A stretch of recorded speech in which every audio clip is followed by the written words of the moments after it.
এটা নয়, শুধু রোজার কথা আছে এটা নয়।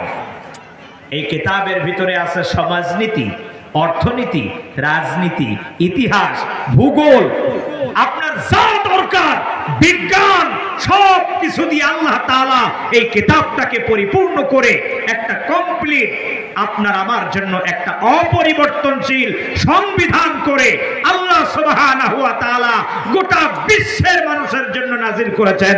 চিৎকার মেরে বলুন আল্লাহু আকবার। এখন একটা প্রশ্ন দাঁড়িয়ে গেল যে সকলের জন্য আল্লাহ কোরআন নাজিল করলেন, তাহলে কি অমুসলিমদের জন্য কি কোরআন নাকি? প্রশ্ন দাঁড়ায় না? আল্লাহ রাব্বুল আলামিন বলেন, শোনো, শাহরু রমাদানাল্লাযী উনজিলা ফীহিল কুরআনু হুদাল লিন-নাস ওয়া বায়িনাতিন মিনাল হুদা ওয়াল ফুরকান। আল্লাহ তাআলা বলেন এটা হলো সেই মাস যে মাসে আমি কোরআনকে নাজিল করলাম। হুদাল লিন-নাস, এ কোরআন সকলের জন্য। চিৎকার মেরে বলুন আল্লাহু আকবার। কোরআন শুধুমাত্র মুসলমানদের জন্য নয়, কোরআন হলো সকলের জন্য। যারা বলুন কথা ঠিক কিনা? সকলের জন্য যদি কোরআন হয়, তাহলে এক নম্বরে আমরা মুসলমানেরা কোরআনুল কারীমটাকে মনে করেছি যে এটা একটা ধর্মীয় কিতাব। তাহলে অমুসলিমদের জন্য যদি কোরআন হয়, তাহলে এটাই প্রমাণ করে যে এটা কোনো ধর্মীয় কিতাব নয়, এটা হলো গোটা বিশ্বের সমস্ত মানুষের জন্য একটা অপরিবর্তনশীল সংবিধান। যারা বলুন কথা ঠিক কিনা? এখন আসুন, সংবিধান কেন বললাম? প্রত্যেকটা দেশের একটা সংবিধান থাকে। এখন আপনি দেশের সংবিধানকে মানেন আর নাই বা মানেন, ওর আইনের আওতায় আপনার থাকতে বাধ্য। এই কথা সত্য না? ঠিক তেমনি কোরআন আপনার আমার জন্য একটা অপরিবর্তনশীল সংবিধান। আল্লাহ সুবহানাহু ওয়া তাআলা আপনার আমার জন্য প্রেরণ করেছেন যে এটা একটা অপরিবর্তনশীল সংবিধান। শোনো, তোমাদের সকলের জন্য।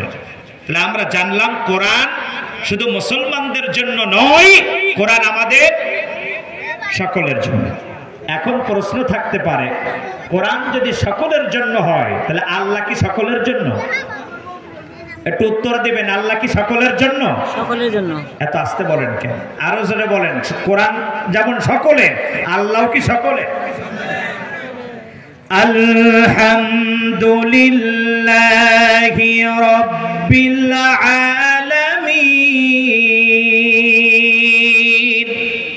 আল্লাহ তাআলা বলছেন, আমি হলাম বহুমাত্রিক জগতের একচ্ছন্ন মালিক, আমি বহুমাত্রিক জগতের প্রশংসার দাবিদার, ঘোষণাকার আল্লাহ তাআলা। তাহলে বোঝা গেল আল্লাহ সকলের। বিশ্বনবী সাল্লাল্লাহু আলাইহি ওয়াসাল্লাম তাহলে কার? ওয়ামা আরসালনাকা ইল্লা রাহমাতাল লিল আলামিন। বিশ্বনবী সাল্লাল্লাহু আলাইহি ওয়াসাল্লামকে আল্লাহ তাআলা বলছেন, আপনি হলেন বহুমাত্রিক জগতের জন্য রহমত।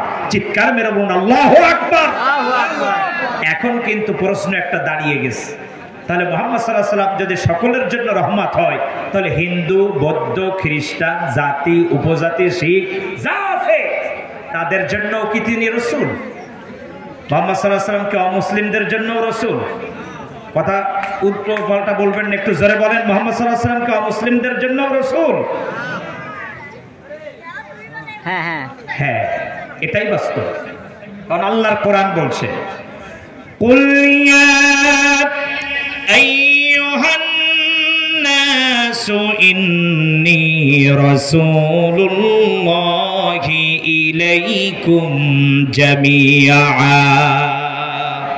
হে নবী, আপনি বলে দিন, ইন্নী রাসূলুল্লাহি ইলাইকুম জামিআ, আমি হলাম গোটা সৃষ্টি জগতের জন্য, সকলের জন্য রাসূল। যারা বলুন সুবহানাল্লাহ।